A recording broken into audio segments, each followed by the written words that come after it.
Emeka, chere ka m gwa gị. Ihe m chọrọ ịgwa gị bụ na nwoke ihe nwoke kwesịrị ibu ụzọ mee bụ butego dike first. Nwoke bute ike first.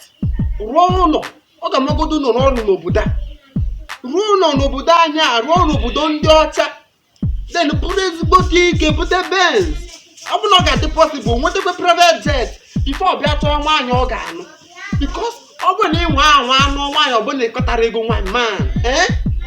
Nwaanyị gbanyere gị fim ikirie. Nwaanyị ga-atọ gị vam ma ọ bụ na ọ fụrụ ego ọ ga-eji gọbụlọ fine. Akpịghọta.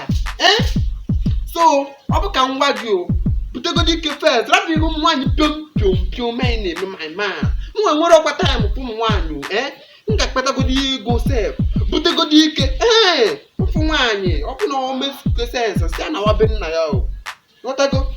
So ọ sịkwa gị ghọta ọ bụ na ọsa gị rapụ ịghọta ọ bụrụ okwu chi nkata bụ onye a na-agwụ ya anụ mana ihe mee ịbịawa na be m nyewe gị right ire mana ọ bụ na nke ego ọ nke sọ m nye gị mana abịakwa na be esi ka anyị binye gị ego ghọtago.